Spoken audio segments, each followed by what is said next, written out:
La regurgitación mitral, que no es más, es la incapacidad de poder cerrar adecuadamente la válvula. Observamos que esta regurgitación mitral lo que va a significar en un momento es el regreso, diríamos, de sangre desde el ventrículo izquierdo hacia la aurícula izquierda durante la sístole, ¿ya? Y esa regurgitación, diríamos, o ese regreso de sangre de la aurícula, del ventrículo hacia la aurícula, por no tener un buen cerrado, es lo que va a producir un soplo. Por eso el soplo, obvio, es un soplo de tipo holosistólico. El regreso esto de sangre, de la sangre regurgitada, va a hacer que en un momento dado esta sangre se combina. ¿Con qué se va a combinar? Se va a combinar con el cuadro del retorno de las venas pulmonares, en este caso, que ingresa a la aurícula izquierda. O sea, la cantidad, en este caso, de sangre que llega a la aurícula izquierda se va a sumar con parte del volumen que en la sístole no pudo ser eliminado a través del ventrículo izquierdo. Entonces, la aurícula izquierda va a manejar un aumento del volumen sanguíneo. Este aumento del volumen sanguíneo a nivel de la aurícula izquierda es lo que va a provocar una serie de sintomatologías. Las principales causas de regurgitación mitral están el infarto del miocardio, el prolapso de válvula mitral o las enfermedades valvular reumática. Las formas de cómo se presenta la regurgitación mitral, generalmente ustedes deben de ya haberse dado cuenta, los que les tocó investigar, hacer el trabajo de la tarea número 1, que las regurgitaciones tienen la capacidad de tener dos tipos de sintomatología de acuerdo a la forma de inicio de ella. Si es de una manera abrupta, aguda, o si el progreso, en este caso de la lesión, es lento. Entonces hay forma de inicio aguda y forma de inicio crónica. Las formas de inicio aguda se caracterizan generalmente por algo que no tiene la crónica. Y la crónica tiene una característica que no tiene la aguda.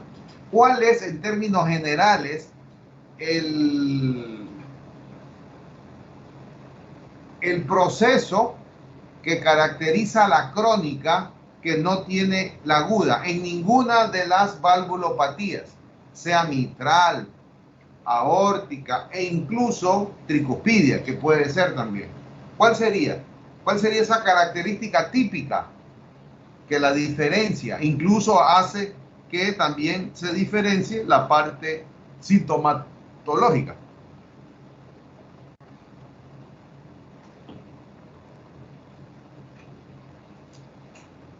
A ver, alguien. Principalmente los que les tocó insuficiencias. Nadie. Nadie le tocó insuficiencias valvulares.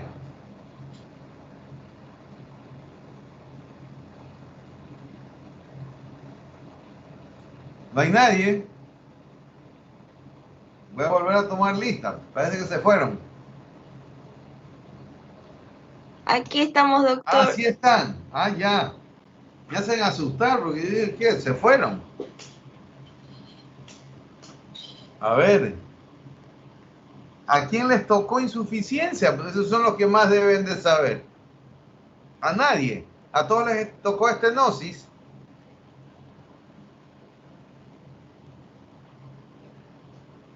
¿Ah? A ver, voy a tener que yo hacer las preguntas. ¿Sí? No queda otra, porque si no voy a... A ver, vamos a ver aquí, vamos a ver. Comencemos con la representante del grupo. La señorita Porras, creo que, ¿sí o no? Sí, doctor, aquí estoy. Bueno, a ver, ¿qué le toca a usted? ¿Estenosis o regurgitaciones? Me tocó estenosis, doctor. Ah, chuzo, vean eso. Bueno, pero igual debe haber leído. A ver, ¿Me puede volver a repetir, por favor? nunca repito yo las preguntas. Por favor. A ver, vamos a ver a alguien más. ¿Hay alguien apellido Yepes? Yo, doctor, A ver, ¿qué le tocó a usted, Yepes? yo estaba en el grupo de porras también. También. No, pero yo creo, supongo que, en- o sea, las valvas ya quedarían, No, nada, sería una las barbas lesión no tienen nada que hacer. A ver, vamos a ver. ¿Quién llegó atrasado? Estaba Ponte y ¿quién más era? Correa, creo. A ver, Aponte. Dígame, doctor. A ver, ¿usted le tocó regurgitación, sí o no?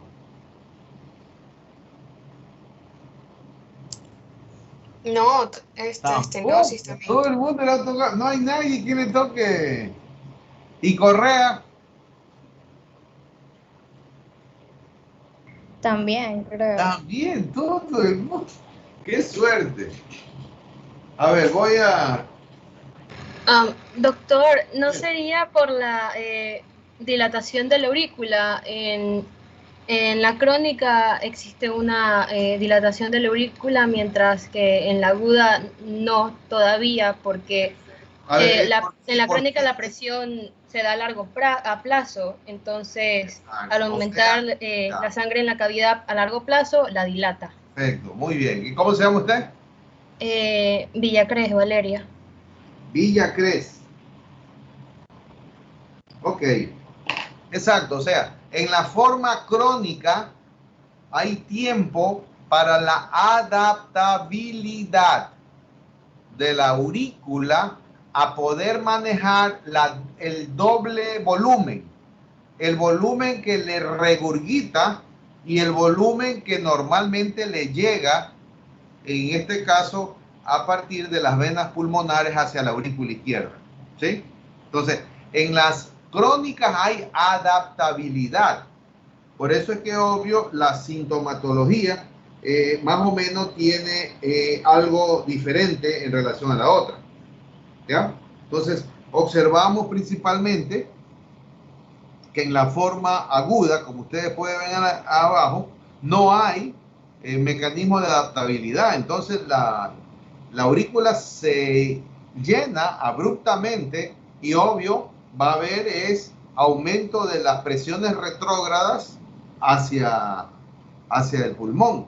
Aumenta en este caso, la presión de las venas pulmonares y también va a producir que haya aumento de la presión capilar pulmonar, lo cual lleva a que el paciente haga una insuficiencia cardíaca del lado izquierdo, con toda la sintomatología típica, que en este caso sería disnea, ortopnia, generalmente, que es lo que más puede suceder. Entonces, observamos que el aumento brusco, obvio, no puede ser acomodado adecuadamente por la aurícula izquierda. ¿Ya? Entonces, obvio, esto de aquí nos va a llevar en un momento dado a que aumenten las presiones retrógradas hacia el pulmón y el paciente haga insuficiencia cardíaca aguda, conocido principalmente como edema agudo del pulmón. Mientras que en la forma crónica, que ya habíamos dicho, que se presenta progresivamente, poco a poco, la aurícula izquierda, al manejar volumen aumentado, va a tener un fenómeno de remodelamiento de la pared. Este fenómeno de remodelamiento de la pared permite que se hipertrofie la pared de la aurícula. Y la hipertrofia de la pared de la aurícula, en este caso, va a ser una hipertrofia de tipo, ¿qué tipo sería? A ver, alguien que conteste. Excéntrica. Excéntrica. Muy bien. ¿Quién me dijo excéntrica? ¿Qué es el nombre de la señorita? Angélica Herrera. Angélica Herrera. Herrera. Bueno, entonces, obvio, va a ser, en este caso, como se dice, entonces va a ser excéntrica. Entonces, la excentricidad en hipertrofia se conoce como dilatación. La aurícula se dilata. Entonces, al haber dilatación, ¿qué es lo que va a provocar? Toda aurícula dilatada, su pared, en este caso aurícula izquierda, va a tener incapacidad para tener una buena sístole. ¿Eso a qué conlleva? Conlleva que haya éstasis sanguínea, ¿ya? Y la éstasis sanguínea con una dilatación de la aurícula izquierda, generalmente lo que va a producir es que haya arritmia cardíaca. Y la arritmia cardíaca más importante en una pared dilatada, hipertrófica, excéntrica de la aurícula izquierda, produce fibrilación auricular.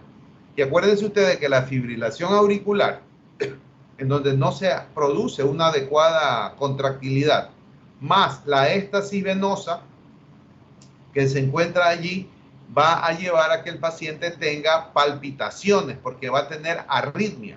Entonces, las palpitaciones van a ser un cuadro bien importante en este cuadro de regurgitación mitral. Y la fibrilación auricular, al ser una arritmia, generalmente van a ser de efecto ¿qué? Trombogénica. Allí se van a producir coágulos y los coágulos van a poder ser eliminados a través, en este caso, del ventrículo izquierdo hacia la circulación general.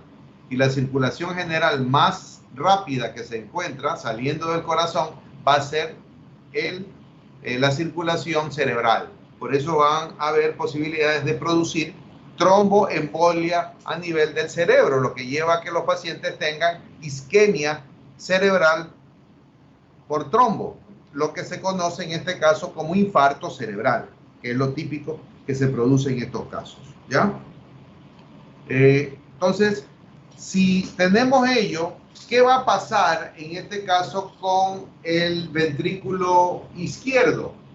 Entonces, en el ventrículo izquierdo vamos a ver que como hubo parte del volumen diastólico que llega al ventrículo izquierdo, se regresa a través de la mitral, el contenido que va a salir a través del ventrículo izquierdo como gasto cardíaco va a estar disminuido. Entonces, estos pacientes también se van a quejar de fatiga, de fatigabilidad, ¿ya? Entonces, por un lado, vemos que en la parte crónica, definitivamente, a más de que se dilata la aurícula, obvio, esta dilatación de la aurícula va a provocar progresivamente también que haya algo de aumento de la presión capilar pulmonar y el paciente haga disnea, ¿ya? Pero ya no es una disnea aguda que lleva a edema pulmonar.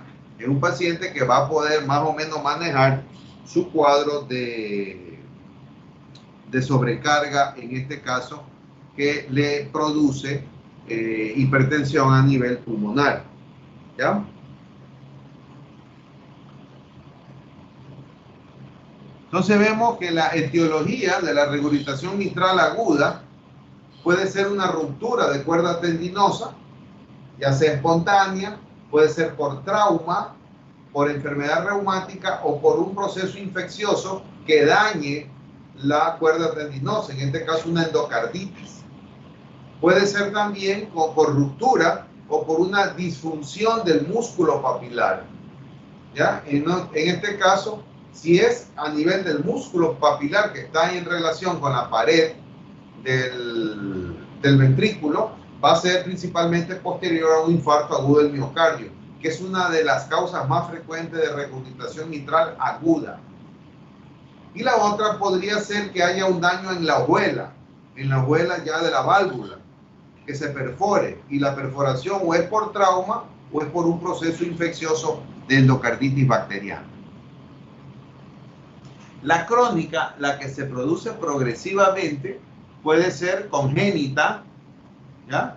También puede ser inflamatoria, principalmente reumática o por colagenopatía.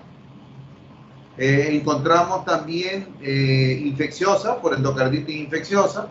Vemos también la degenerativa por mixoma a nivel de las valvas o por calcificación del anillo mitral o por una disfunción de la cuerda tendinosa o del músculo papilar provocado generalmente por procesos isquémicos, no generalmente por isquemias leves o por infartos, en este caso, que podrían ser de tipo subendocárdico, por ejemplo, que no afectan tan rápido, agudamente, la válvula.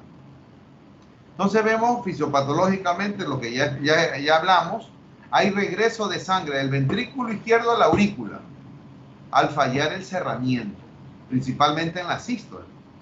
Entonces, obvio, esto eleva el volumen de la aurícula izquierda. Y esto dependerá si esta elevación volumétrica es de manera súbita o se produce lentamente en relación al tiempo. Si es agudo, como yo les decía, no hay compensación. Se eleva el volumen retrógrado abruptamente la aurícula izquierda de las venas pulmonares y de los capilares.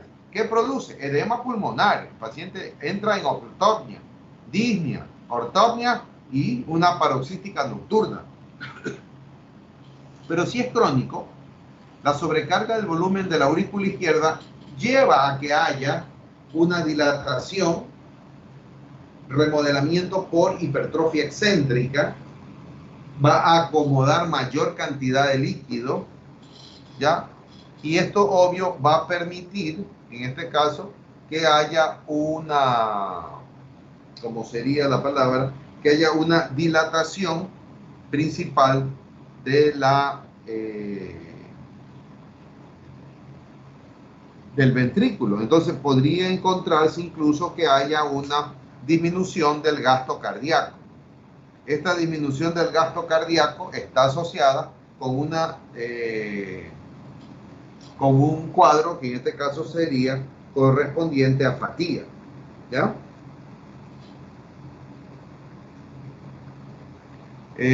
Puede haber también hipertensión del circuito pulmonar, aunque es mucho menos progresivo. Puede haber insuficiencia cardíaca derecha si va progresivamente del lado izquierdo primero y de ahí pasa al lado capilar arterial. Encontramos que va a haber hipertensión de la arteria pulmonar y por ende insuficiencia cardíaca del ventrículo derecho. ¿Ya? Del lado izquierdo que estábamos viendo, la dilatación de la pared de la aurícula izquierda es lo que produce fibrilación auricular, y la fibrilación auricular a su vez éxtasis de sangre, forma coágulos y obvio esto es lo que va a justificar los síntomas neurológicos típicos, que puede ser una isquemia cerebral con infarto del mismo. Entonces, al aumentar el retorno venoso al ventrículo izquierdo durante la próxima contracción atrial, vemos también que se dilata el ventrículo izquierdo. Entonces, miren, aquí hay una cosa muy importante. ¿Qué significa? Si hay incapacidad de la válvula de poder cerrarse cuando hay sístole a nivel del ventrículo izquierdo, parte de esta sangre se regresa hacia la aurícula izquierda y va a haber allí un efecto sumatorio de volumen, producto de la sangre que llega a la aurícula izquierda y parte de la sangre que se ha regresado del ventrículo a la aurícula. Pero ¿qué pasa en relación al tiempo? En este caso vamos a ver de que vamos a a poner letras para que se pueda entender. Si yo tengo un volumen de ventricular izquierdo que sería volumen A, ¿sí?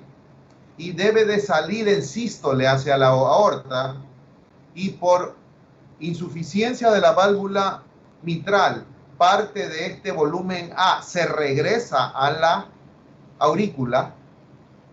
La aurícula a su vez va a tener un llenado adecuado que viene de las venas pulmonares a la aurícula izquierda. Ese volumen vamos a denominarlo B. Entonces, ¿qué va a haber?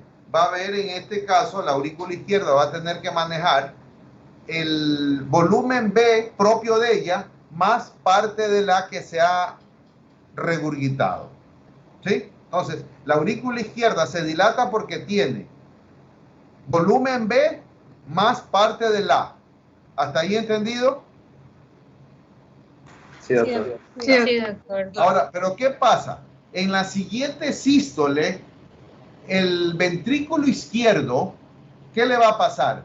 Va a recibir una cantidad de volumen mayor. Va a recibir el volumen B con parte de la que se regurgitó. Entonces, va a tener también un volumen aumentado. ¿Ya? Aunque vamos a ver que en el momento de la diástole se va a estirar o se va a dilatar el ventrículo para poder en sístole eliminarlo.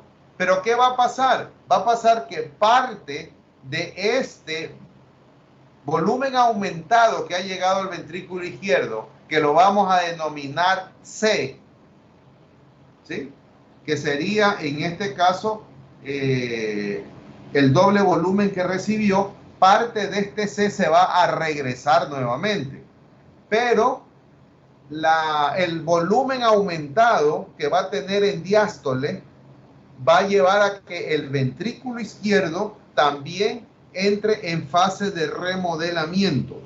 Y vamos a encontrar que se va a dilatar el ventrículo izquierdo.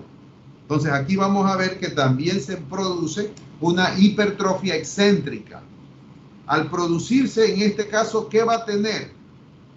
El ventrículo izquierdo va a tener una buena capacidad en diástole para recibir el doble volumen, pero va a tener incapacidad para poderlo eliminar en sístole, porque parte de ese volumen se va nuevamente a regresar.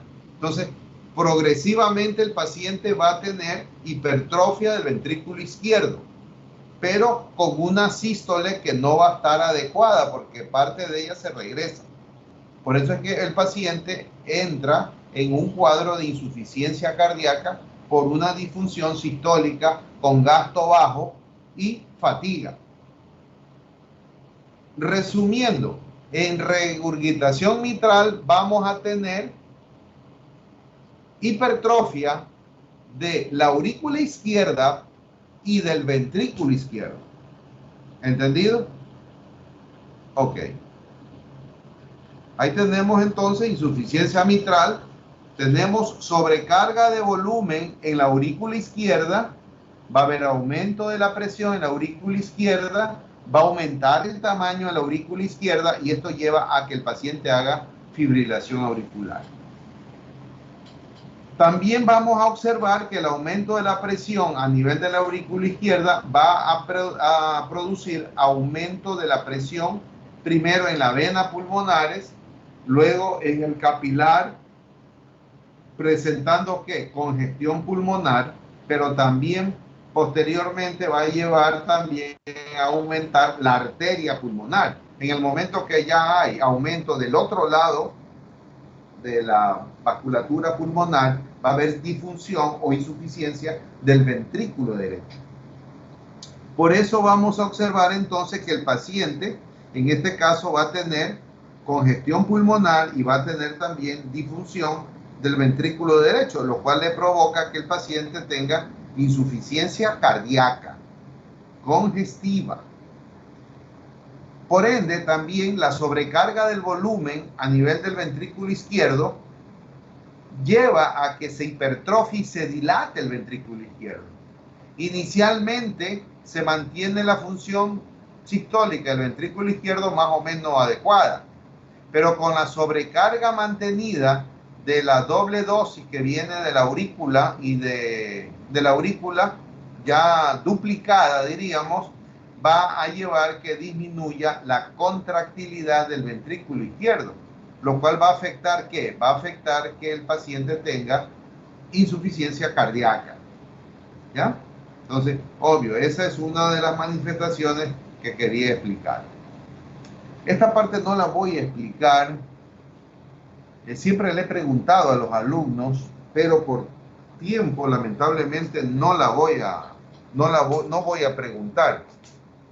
Lo único que les voy yo a explicar aquí, ya no viendo tanto las presiones, es que un paciente normal, ustedes pueden ver que tiene una presión de la aurícula izquierda más o menos adecuada, con un volumen sistólico final más o menos adecuado y un volumen diastólico más o menos adecuado.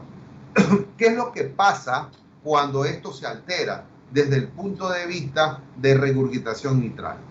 Hay tres situaciones que se pueden presentar. Una, que haya una regurgitación mitral aguda, o sea, en un corazón normal haya una aguda.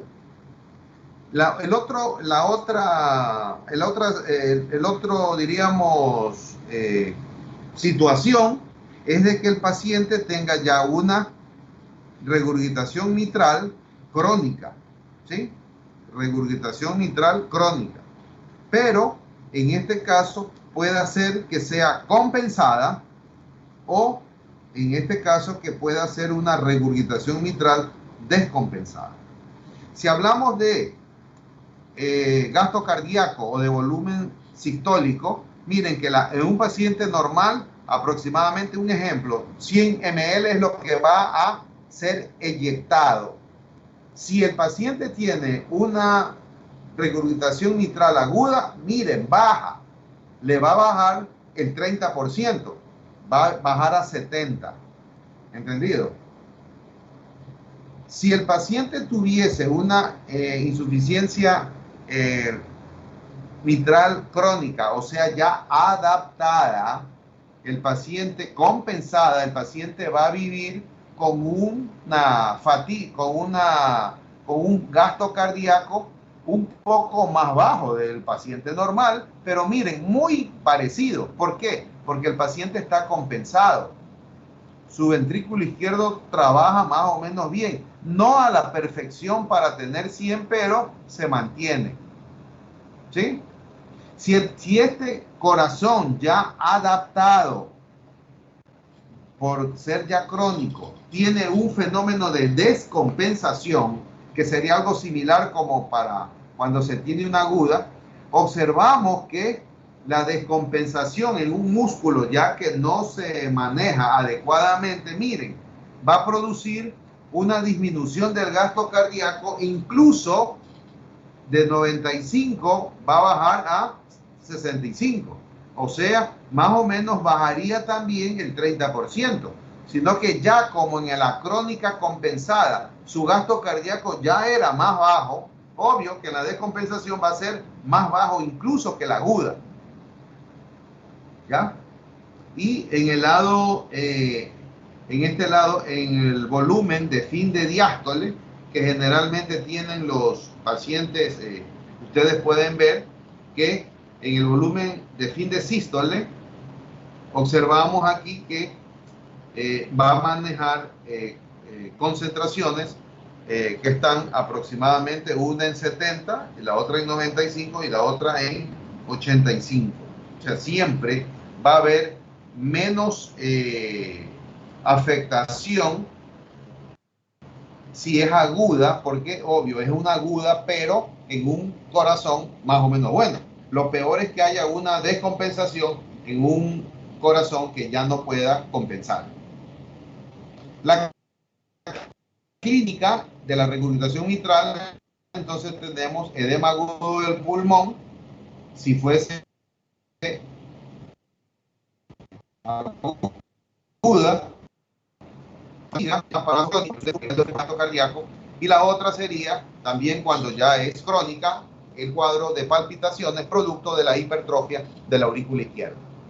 Al examen físico, el soplo es holosistólico, es sistólico porque el regreso de sangre que hace que sople o que haya ruido generalmente es en sístole, ¿ya? Porque es en la sístole del ventrículo izquierdo donde se regresa la sangre. Por ende, vamos a ver que el impulso apical va a estar desplazado, ¿sí? Y va a ser hiperdinámico, ¿ya? Entonces va a haber un pulso apical desplazado. La pregunta que les hago, ¿por qué va a estar el impulso apical desplazado? El impulso apical desplazado se conoce, ustedes lo deben de conocer en semiología, como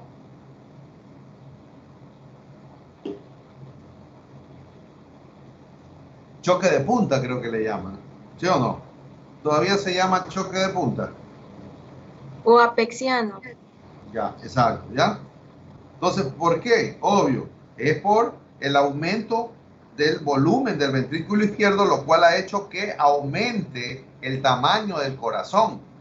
Al haber una hipertrofia excéntrica del ventrículo izquierdo, vamos a ver que el corazón se agranda. Entonces, la punta ya no va a estar a nivel normal, que es en el quinto espacio intercostal, creo. Línea medio clavicular, no me acuerdo. Ya de semiología yo no hace como 50 años que no veo. Entonces va a estar desplazado. Ya vamos a encontrarlo a la final en el sexto o en el séptimo espacio. Y ya no a este nivel, sino en la línea axilar anterior o hasta en la media. Bueno, eso es todo esto de acá, ¿no? Y de ahí tenemos la otra.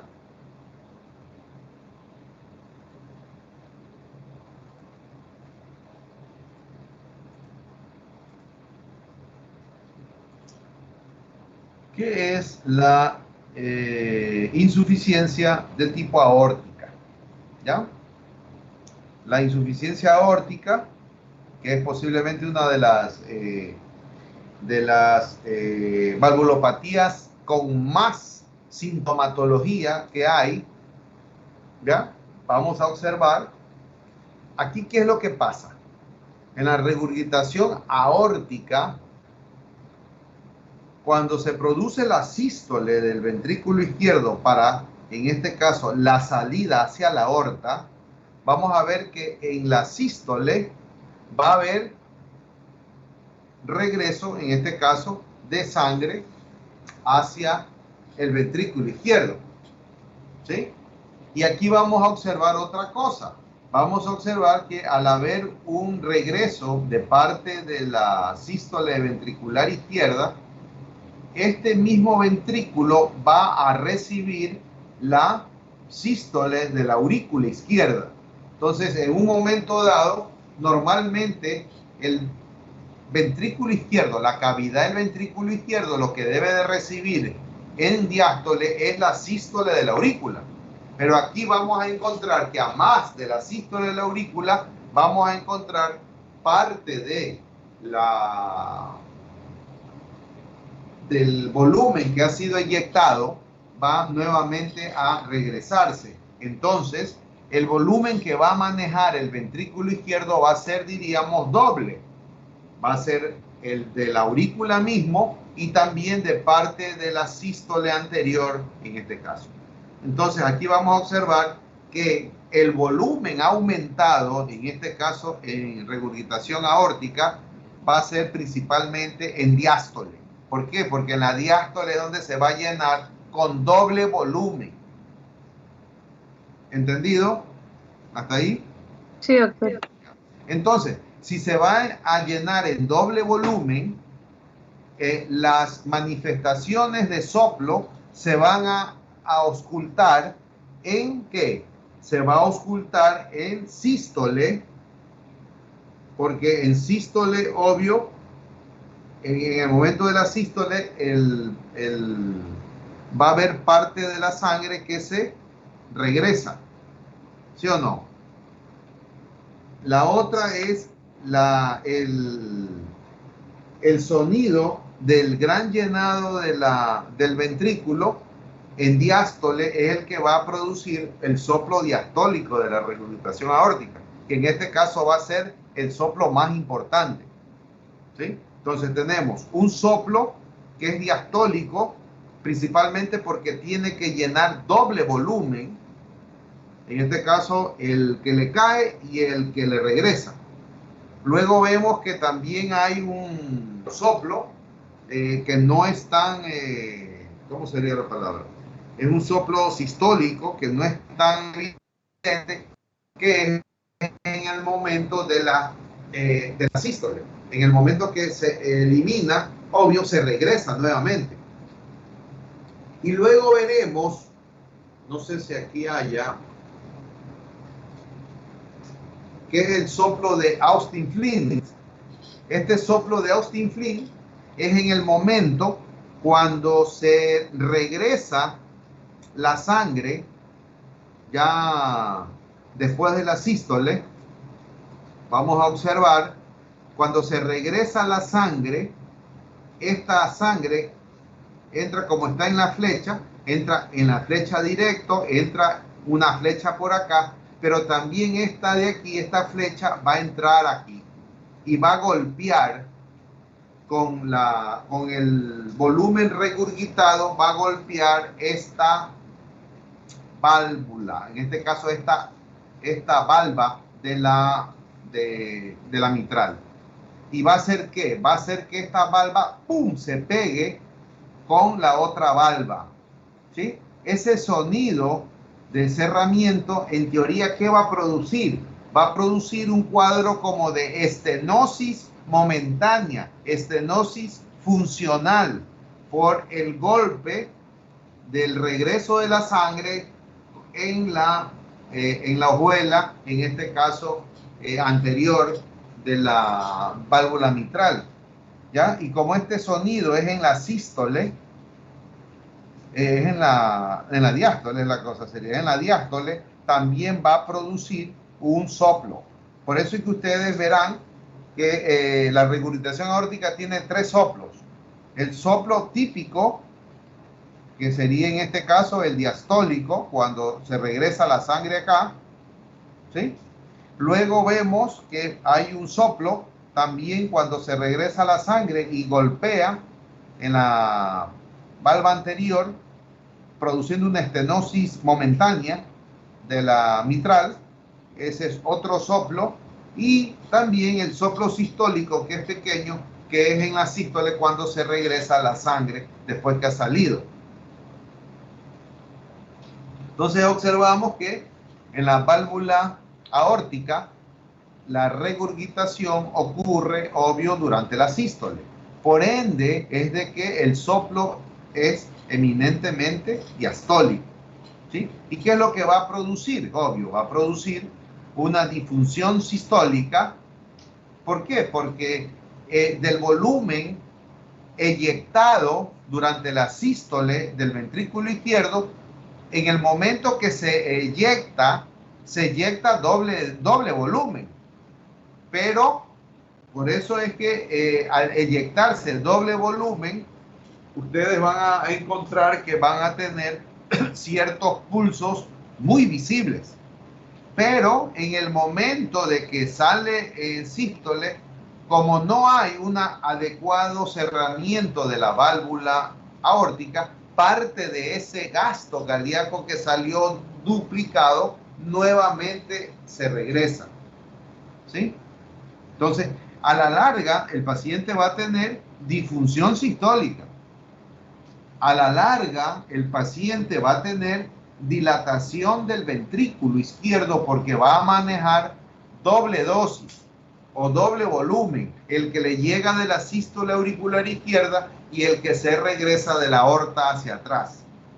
Por eso es que los pacientes van a tener una presión de pulso totalmente aumentada, ancha, ¿sí? Y obvio van a tener síntomas de insuficiencia cardíaca. Pues aquí vemos, miren cómo se observa que en este momento hay regurgitación, en este caso de volumen desde la aorta hacia el ventrículo izquierdo. ¿Cuáles son las etiologías? Las etiologías de la regurgitación aórtica pueden ser estrictamente a nivel de la misma válvula, ¿sí? Pero también puede ser de otro tipo, ¿ya? Puede ser ya de la aorta mismo, o sea, de la raíz de la aorta o de la válvula mismo dentro del corazón. Si es una anomalía estrictamente valvular, puede ser por endocarditis infecciosa, la cual puede producir una regurgitación aguda o una regurgitación crónica. La enfermedad reumática generalmente la va a hacer crónica porque la enfermedad reumática va a ir dañando progresivamente la válvula. La espondilitis anquilosante también crónica y la congénita también crónica. ¿Ya? Ahí vemos, por ejemplo, una afectación de la válvula por endocarditis infecciosa. Ahí observamos la fusión de las comisuras con la retracción de la valva, lo cual hace que se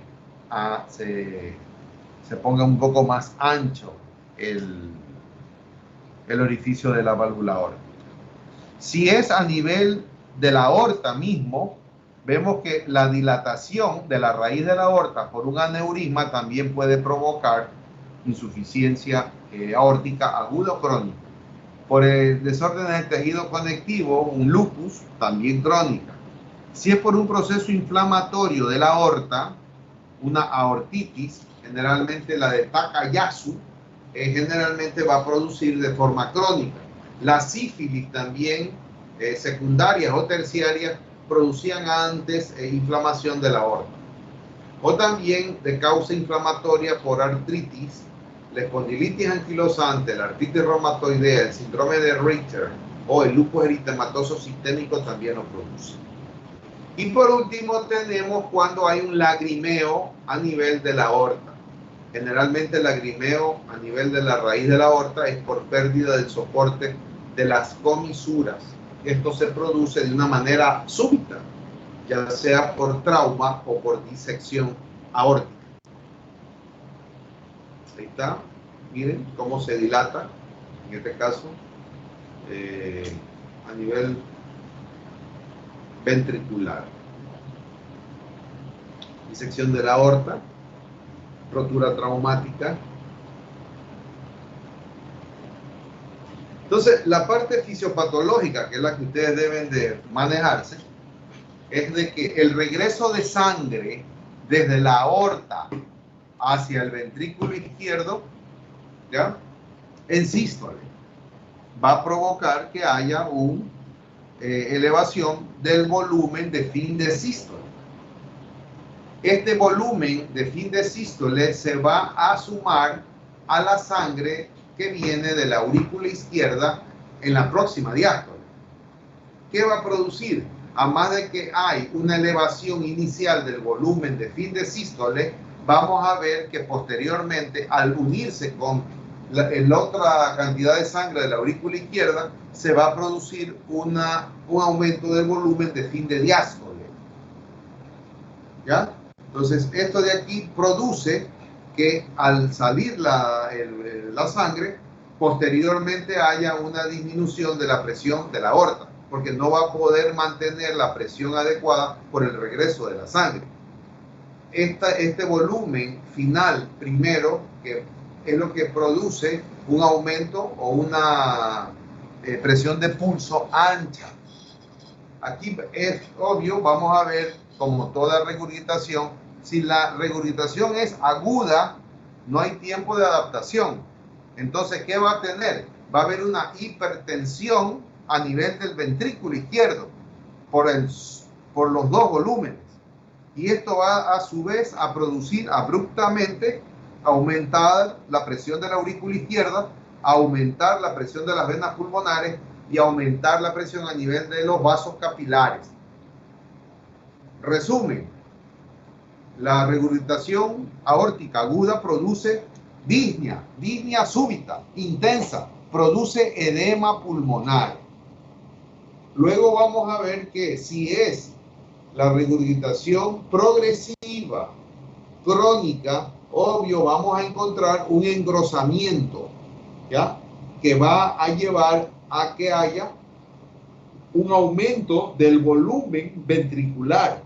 ¿Y aquí qué se va a producir? Se va a producir una hipertrofia excéntrica. ¿De quién? Del ventrículo izquierdo, que va a llevar también a que se desplace el ápex más allá de lo normal. ¿Ya? Si se desplaza el ápex más allá de la normal, el gasto cardíaco se va a mantener más o menos equilibrado. En el momento que este gasto cardíaco no sea compensado, vamos a observar que en la regurgitación aórtica crónica, ¿sí? Se va a producir, en este caso, una insuficiencia cardíaca, porque ya no va a poder manejar el volumen que tenía que manejarse. Entonces observamos aquí insuficiencia aórtica aguda, presencia súbita de un gran volumen de sangre regurgitante a nivel del ventrículo izquierdo. El tamaño normal por tiempo insuficiente de adaptación se produce sobrecarga volumétrica.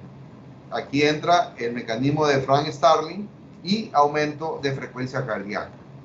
Esto no va a poder mantener el ventrículo izquierdo un volumen minuto adecuado. Esto produce estímulo del sistema nervioso simpático, produciendo aumento de la frecuencia cardíaca y un aumento de la resistencia vascular periférica. ¿A qué lleva? Esto lleva a insuficiencia aórtica, ¿sí? Al no poder mantener el volumen minuto cardíaco, se va a aumentar la presión de fin de diástole del ventrículo izquierdo. Al aumentar la presión de diástole del ventrículo izquierdo, al ser agudo, obvio, la aurícula izquierda también va a aumentar la presión y va a aumentar también a nivel de las venas pulmonares hasta que se produce lo que conocemos como edema agudo del pulmón si es de manera súbita. La insuficiencia aórtica ya crónica, aquí observaremos principalmente que el volumen regurgitante ¿ya? Va a disminuir el volumen sistólico efectivo del ventrículo izquierdo, ¿sí? Y por otro lado va a haber una sobrecarga de volumen a nivel del ventrículo izquierdo. Esto lleva a que haya una dilatación ventricular, haya una hipertrofia del ventrículo izquierdo y haya también un consumo mayor de oxígeno. Esto lleva a que el paciente presente hipoxia. Y esto puede llevar a que el paciente también en ciertos casos pueda producir cuadros de angina, ¿ya? Que es lo que podría provocar, pero es en menos proporción. Entonces observamos principalmente que en la insuficiencia aórtica de tipo crónica, la hipertrofia excéntrica del ventrículo izquierdo nos lleva principalmente a insuficiencia cardíaca congestiva, ¿ya? Principalmente del lado izquierdo. Ahí tenemos reflujo de sangre, aumento de precarga del ventrículo izquierdo, aumento del estrés parietal del ventrículo izquierdo, hipertrofia del ventrículo, disminución del estrés parietal y un aumento del volumen de fin de diástole y de sístole, ¿sí? Ahí están los síntomas, obvio, insuficiencia coronaria que puede producir, por lo que ya habíamos dicho, hipertensión diastólica ventricular izquierda y posteriormente auricular izquierda. Entonces, los síntomas van a ser de insuficiencia cardíaca del ventrículo izquierdo, disnea, ortopnia y también fatiga. Si es aguda, el gasto cardíaco es bajo. Y si es crónica, lo que va a haber es disfunción sistólica o diastólica y también algo de angina. Examen físico, eso no. Miren, en este caso la insuficiencia aórtica lo que va a producir es un soplo generalmente el principal de todos, que es el soplo de el diastólico, aunque sabemos que hay, obvio, dos soplos más. Entonces tenemos el diastólico temprano, que es galopante. Tenemos el retumbante diastólico, que es el de Austin Flint. Este se produce por el reflujo, ¿ya? Que se produce de la aorta hacia el ventrículo y topa la hojuela anterior de la válvula mitral, produciendo algo como estenosis. Por eso el soplo, obvio, es también diastólico. Y otro soplo, que es el sistólico, que es evidentemente en el momento de la regurgitación, después de producir el volumen eyectivo hacia la aorta. Esto produce un desplazamiento también del impulso apical por la hipertrofia del ventrículo. Ahí están los soplos. El de hiperflujo, que es normal, y después podríamos encontrar también uno que se va a concatenar, que es el de Austin Flint. Miren, los pulsos hiperdinámicos que vamos a encontrar van a ser el de Corrigan. Ustedes esto ya lo deben de saber por semiología. Corrigan, el de Muset, que es posiblemente el que mejor se pueda ver, que es ese balanceo de la cabeza, como que le están poniendo, se está graduando. Hay Müller, Quinn, Doru, Sies, el de Rosenbach, el de Gerard, el de Trouvé. Son varios que van, pero todos se caracterizan porque son hiperdinámicos, ¿ya? Se palpan o a veces incluso se observan, ¿ya? Uno de los que uno nunca se puede olvidar, en el caso si tiene la suerte de poder ver en algún momento la pulsación de la úvula cuando usted examina a un paciente, que es el pulso de Quinn. Bueno, nada más. Entonces, tenemos que estamos 18:36. Ustedes comienzan ¿a qué hora es la? Tienen a las... La evaluación ya la dimos, doctor. Ah, ¿cómo? La evaluación ya la dimos, doctor. ¿Ya la dieron? ¿A qué hora la dieron? A las 5:22 usted lo había programado. Ah, ya la dieron. Bueno, entonces mejor. Vamos a... voy a seguir entonces, vamos con insuficiencia renal, ¿no?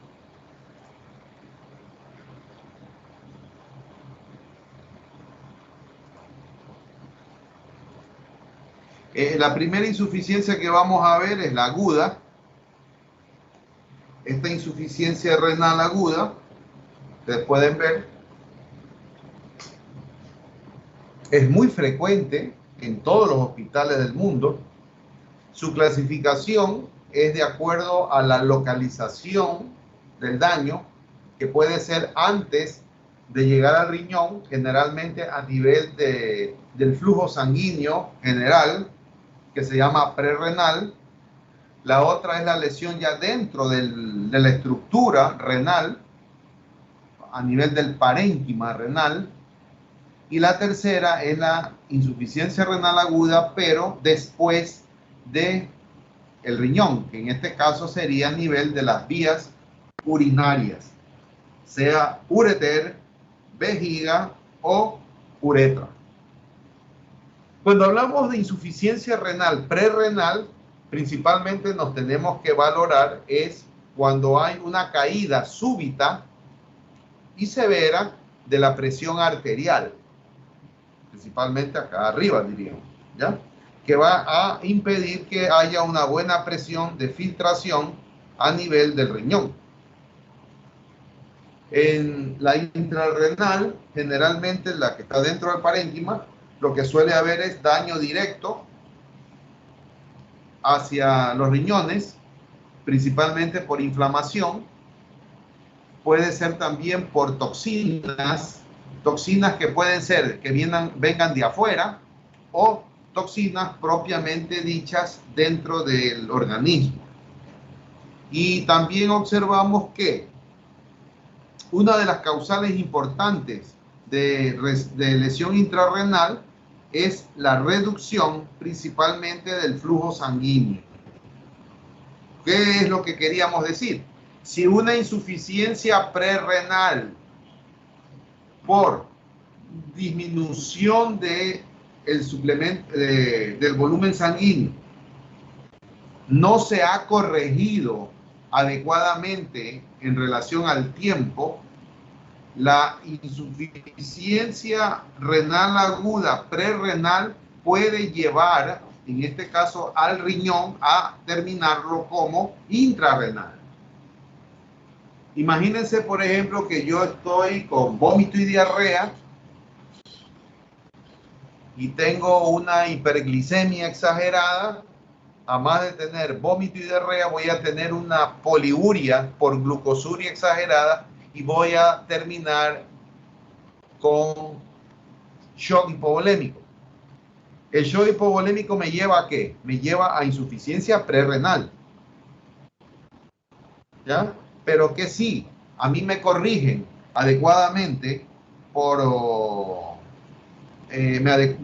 me corrigen adecuadamente el volumen sanguíneo poniéndome líquidos, yo voy a poder recuperarme de la prerrenal y mi riñón como órgano no se va a afectar. Pero si yo permanezco 24 horas sin tener una tensión adecuada y estoy tratando de hidratarme solo con agua y por la boca y estoy que vomito y hago diarrea y tengo poliuria, posiblemente yo a las 48 horas, si no me han corregido adecuadamente, mi insuficiencia prerrenal termina siendo intrarrenal. Y acuérdense que la intrarrenal tiene peor pronóstico. La tercera insuficiencia es la posrenal. Esta, como dice allí, es una obstrucción súbita del flujo urinario debido a un agrandamiento prostático, a cálculos del riñón, pero generalmente bilaterales, a un tumor a nivel de la vejiga que obstruya las dos vías, o también a una hipertrofia prostática, en este caso aguda.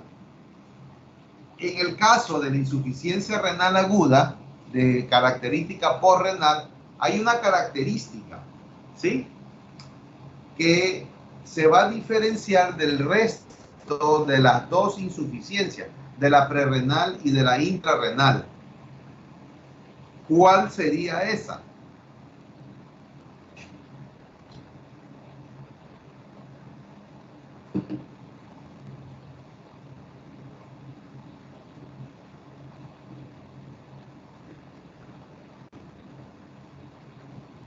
¿Aló? ¿Se fueron?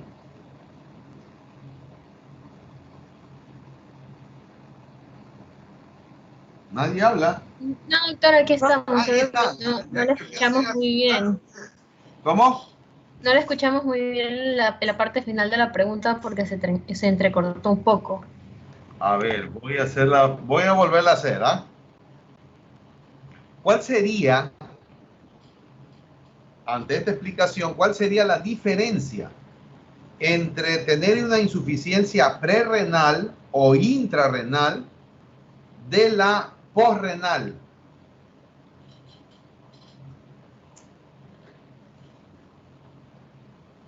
Hay una diferencia abismal.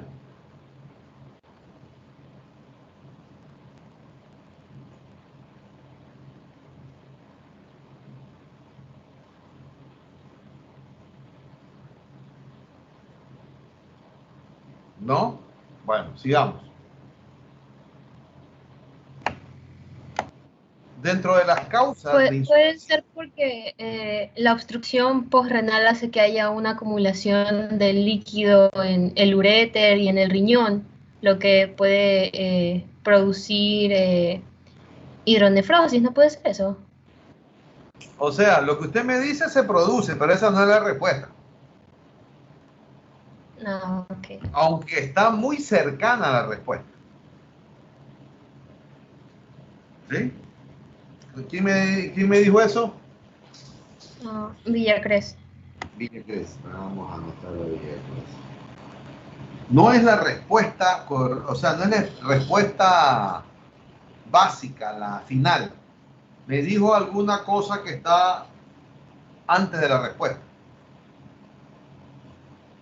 Voy a hacer yo mismo voy a contestarla. O sea, la voy a contestar parcialmente, aunque ustedes la van a terminar de contestar. ¿Sí? Y ahí ustedes van a poder darse cuenta de la diferencia de una y otra. La primera va a ser, ahorita que tengo también aquí las tres insuficiencias. En la insuficiencia prerrenal, si ustedes ven allí todas las causas, el paciente formará orina o tendrá oliguria. Oliguria. Perfecto, muy bien. En la intrarrenal, miren todas las causas. El riñón no funciona, el parénquima no funciona. Puede que no funcione el túbulo. Puede que no funcione el glomérulo. ¿Ya? Y puede que no funcione, aunque no está aquí, el intersticio. ¿Ya? ¿Habrá formación de orina en esta intrínseca? No hay formación de orina. Tampoco hay formación de orina. Entonces, no hay formación de orina. Entonces, en la posrenal sí hay En la formación de orina. posrenal, si tenemos una obstrucción bilateral en el ureter o en la vejiga abajo, en este paciente que tiene insuficiencia renal aguda, aunque siendo posrenal, ¿este paciente formará orina? Sí, forma orina. Sí. Lo que va a estar es obstruida y no la va a poder eliminar. Los tres van a tener oliguria, pero la diferencia de este es de que la oliguria es falsa oliguria, es pseudoliguria, porque va a tener es una retención aguda de orina, lo que normalmente ustedes les llaman en medicina hospitalaria le llaman globo vesical.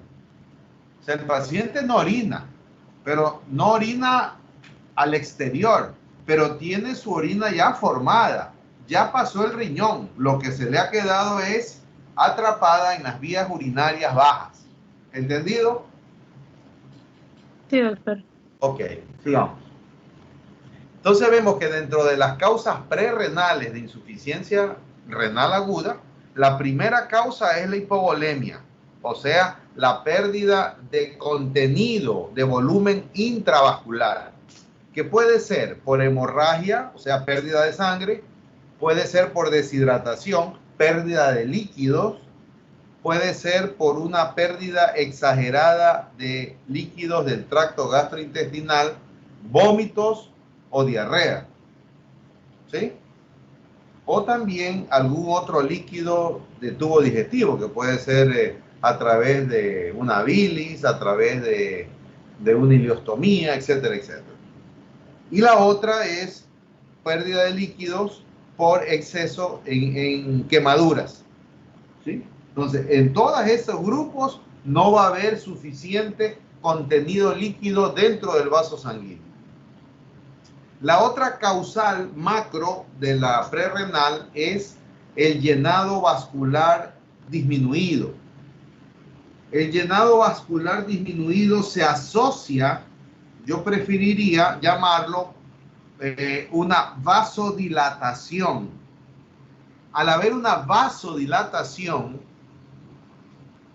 ¿qué vamos a encontrar? El contenido va a disminuir en relación a diríamos, a la pared que está ampliada. ¿Sí o no? Entonces, el shock anafiláctico, producto de la liberación de grandes cantidades de histamina, va a producir que haya una gran vasodilatación, pero con el contenido de líquido igual. Eso, a la larga, va a disminuir la presión de perfusión, ¿sí o no? Va a disminuir la presión arterial, ¿sí o no? Sí. Ya. El shock séptico. El shock séptico también, la liberación de ustedes que ya hicieron ese trabajo en el primer parcial, van a ver que la vasodilatación sistémica que se produce a nivel general, sin pérdida de volumen, también va a llevar a que el paciente haga hipotensión severa y el paciente haga insuficiencia renal. No hay pérdida de líquidos. El problema es que hay aumento del continente, sería, no del contenido. En tercer lugar, dentro de las prerrenales tenemos la insuficiencia cardíaca y el shock cardiogénico. La insuficiencia cardíaca también nos va a producir que haya insuficiencia renal aguda prerrenal debido a que el gasto cardíaco disminuye. Entonces, la presión, en este caso, que ejerce el gasto cardíaco va a ser baja y va a impedir que suficiente sangre llegue hacia los órganos más importantes.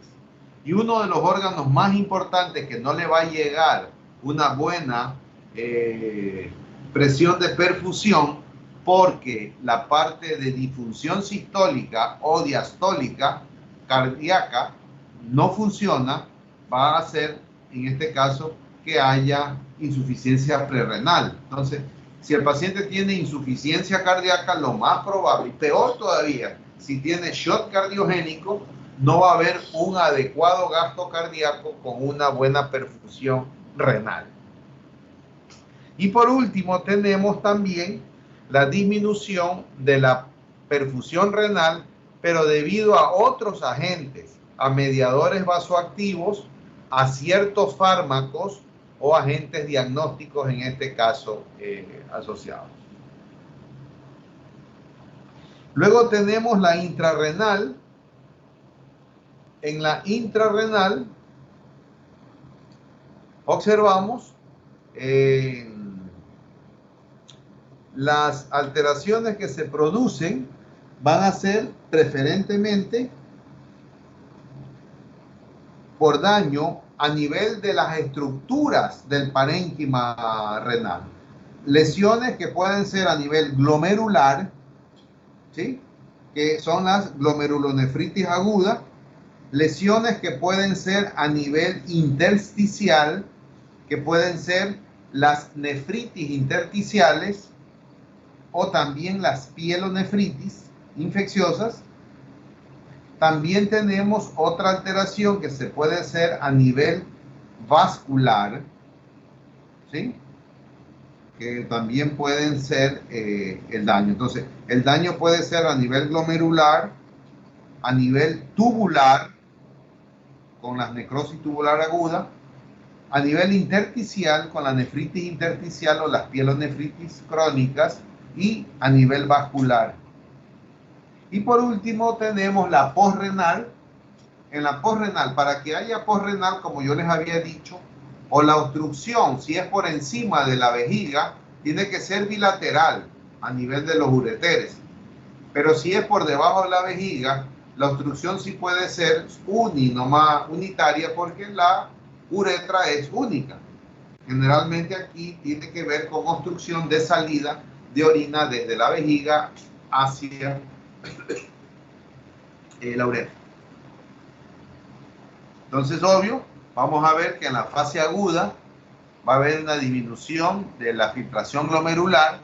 El paciente normalmente va a producir oliguria, y si hay oliguria, vamos a encontrar que el paciente se va a repletar de líquido. Si el paciente está con un suero, está con vía y no orina, va a producirse una hiperhidratación, porque la cantidad de líquido que debe ser expulsada no va a poder ser eliminada. Vamos a encontrar que va a aumentar el potasio, que tampoco va a poder ser eliminado, ¿ya? Y podríamos también asociarnos con una pielonefritis ascendente. La segunda fase de la insuficiencia renal aguda, generalmente hablamos por necrosis tubular intrarrenal, tiene una fase en donde se va a ir recuperando la tasa de filtración glomerular.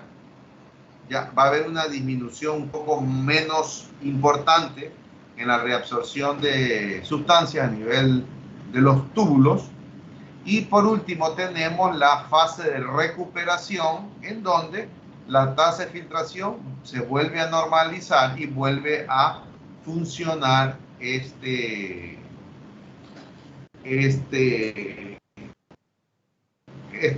riñón. Entonces, miren, en la primera fase hay oliguria, en la fase secundaria comienza a haber poliuria, ¿ya? Como que se destapa, diríamos, el túbulo, comienza a funcionar el glomérulo y el paciente inclusive puede llevar a que tenga deshidratación e hipocalemia. Entonces, observamos aquí el paciente con insuficiencia renal aguda tiene tres posibilidades: o hace insuficiencia prerrenal, que es la más frecuente, 60-70%, le sigue la intrarrenal, que está entre el 25 y el 40%, y posteriormente tenemos la postrenal, que en este caso estará entre 5 y 10%. ¿Ya? Observamos que dentro de la intrarrenal principalmente hay tres causas. A veces hay libros que hablan de la cuarta, que sería la vascular, pero principalmente son tres: la tubular, la intersticial y la glomerular, o sea, cada una de las estructuras anatómicas del riñón. La tubular lo que produce es necrosis tubular aguda, la cual puede ser producida por isquemia prolongada o por inflamación en un lado, y por el otro lado puede ser por toxicidad, ya sea toxicidad exógena o toxicidad endógena.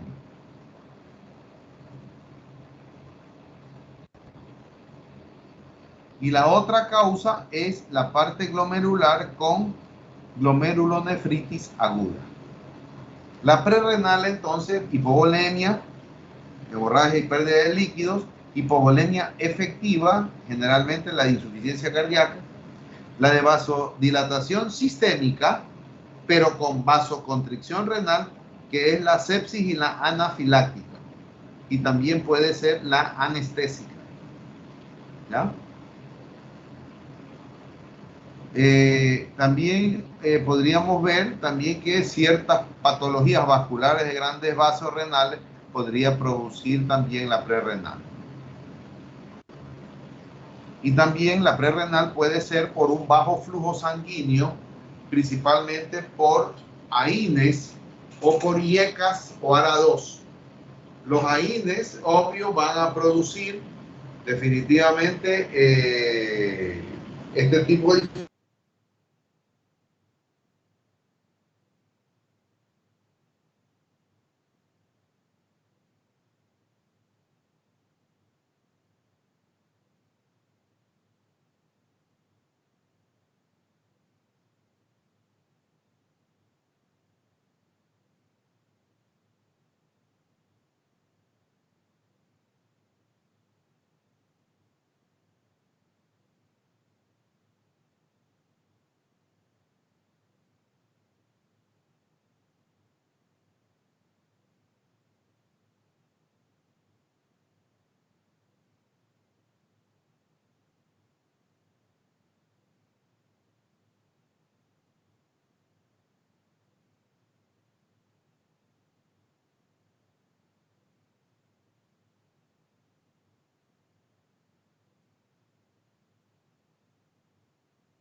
¿Se volvió? Sí, doctor, ya está. Sí, doctor. Ya.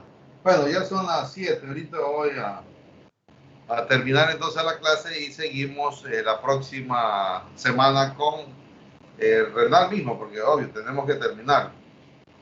¿Sí? Ok. Bueno, gracias. Ok. Buenas noches.